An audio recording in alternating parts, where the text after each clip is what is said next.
Bom dia a todos, presidente, demais deputados, demais integrantes da mesa e representações. Primeiramente, eu gostaria de agradecer a oportunidade de sermos ouvidos em todas as manifestações do profissional de educação física.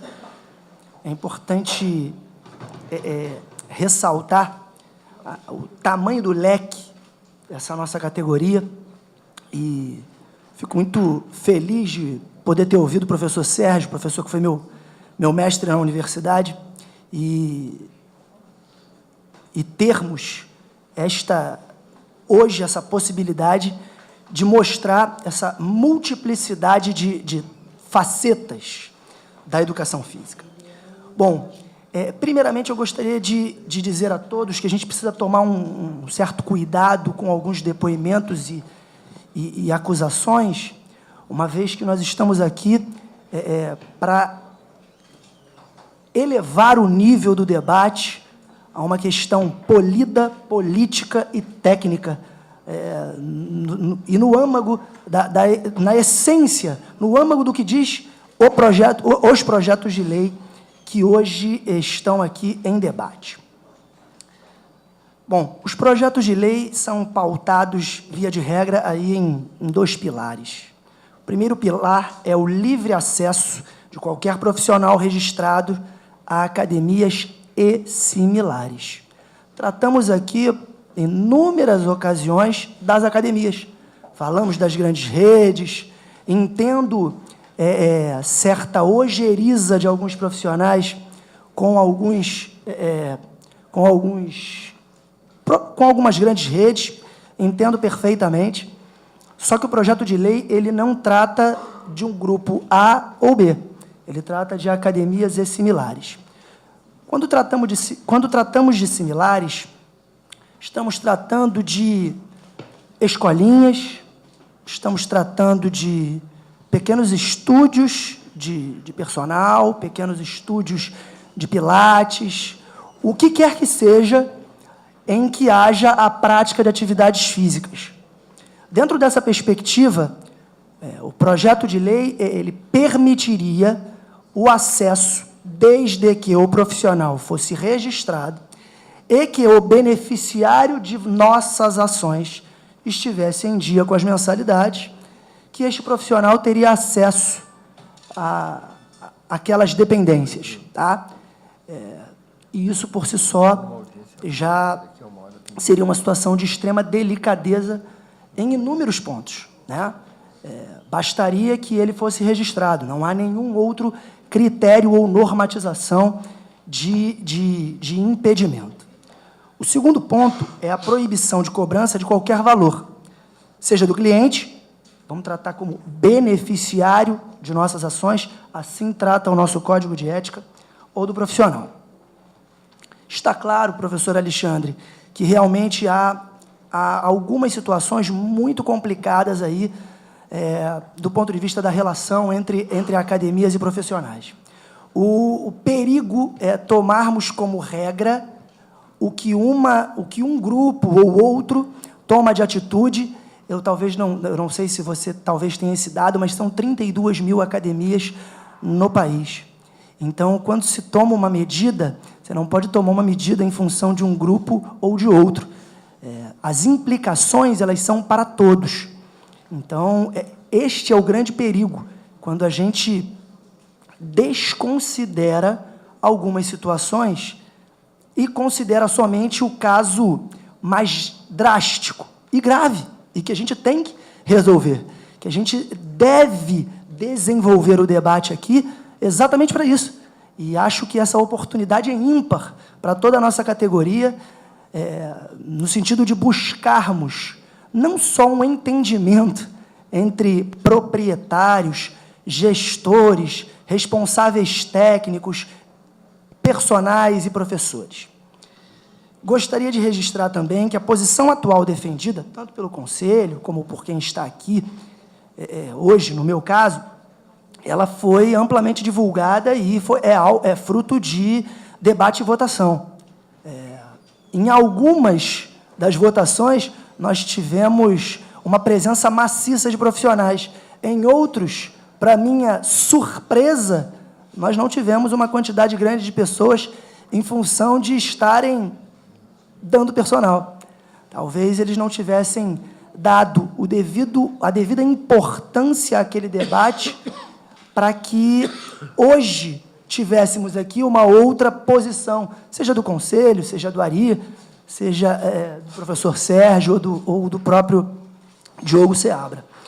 É importante nós registrarmos esses pilares para que, como eu falei, a gente possa ter aqui um debate polido e político. Nós não estamos aqui para contrariar ninguém, nem muito menos para buscar privilégios. Eu costumo dizer, embora não seja uma pessoa de muita idade, mas eu tenho muitos ditos, o privilégio é o pai da injustiça. Quando você concede um privilégio a quem quer que seja, você está sendo injusto com todos os demais. Ainda que este indivíduo privilegiado seja mais fraco, mas a gente não está aqui para buscar privilégio, mas sim para buscar uma relação justa e equilibrada. Bom, tratando destas duas questões, nós podemos dizer que não há precedentes em outras carreiras e em outros setores da academia. O médico, doutor Julianelli, comentou muito bem que ele só é permitida a entrada dele em clínicas e hospitais em casos de emergência. Do contrário, é natural que ele, usando aquelas dependências, ainda que o paciente esteja em dia com o seu plano de saúde, ele, usando aquelas dependências, ele terá que pagar. Não me ocorre, por exemplo, que eu, comprando um apartamento, o meu arquiteto chegue ao escritório da empresa de engenharia e use as dependências de lá para fazer qualquer intervenção na minha unidade, no meu apartamento propriamente dito, né?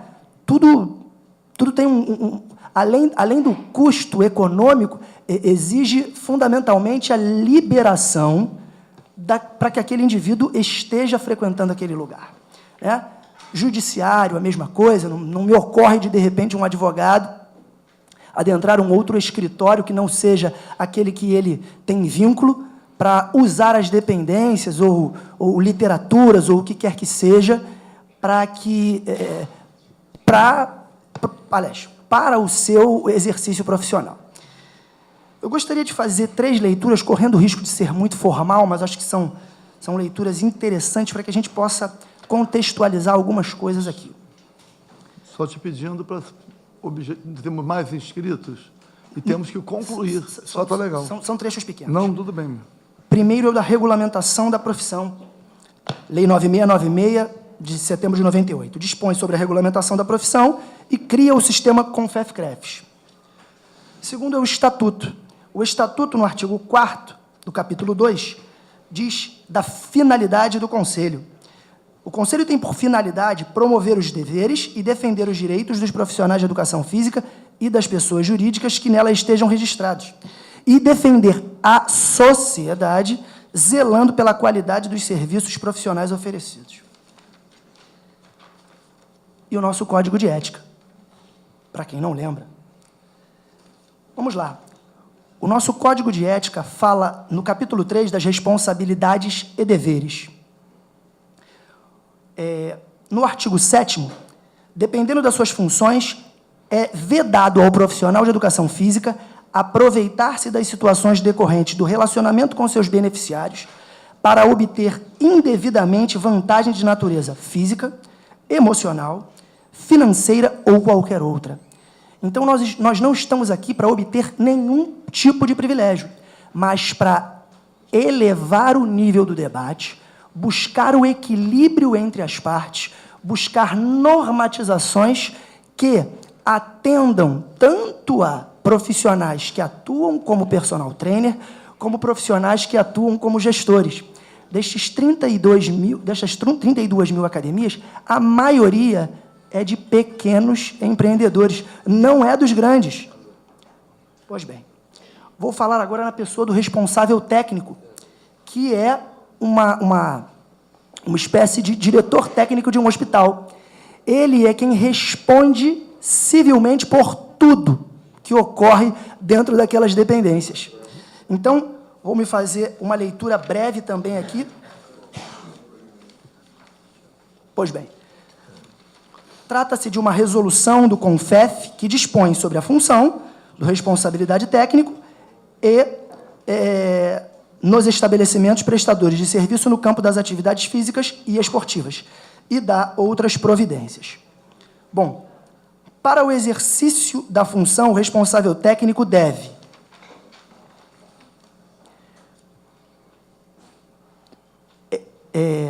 elaborar o quadro, na verdade, selecionar o quadro técnico de profissionais, bem como as atribuições específicas de cada um dos seus componentes. Este responsável técnico, este profissional, terá por atribuição zelar pela boa qualidade e eficiência dos serviços prestados pelos profissionais de educação física e supervisionar a execução das intervenções profissionais nas diversas atividades e programas. O responsável técnico que não cumprir estas determinações será responsabilizado conforme o Código de Ética.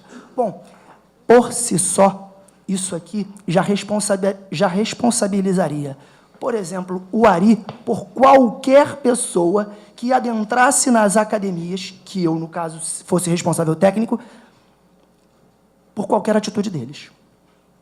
Ou seja, civilmente, eu respondo por qualquer profissional que lá esteja na atuação do seu trabalho. Bom, diante de tudo que eu li, de tudo que já foi exposto, recomendo a paralisação do projeto de lei e, na verdade, a criação de um debate cada vez maior nestas direções que foram apontadas aqui, muito bem pelo professor Alexandre, compactuo com algumas de suas ideias, ainda que não com todas, mas acho que realmente algumas normatizações seriam de extrema valia. Entretanto, temos que tomar o cuidado para não adentrar em situações que incorreriam em criação de responsabilidades civis para profissionais de educação física também. Temos que pensar nos profissionais como um todo e não em parte deles, né? Somos 47 mil registrados no Conselho Regional, próximo disso, e precisamos pensar na categoria e não no interesse individual. Obrigado. Muito obrigado a todos.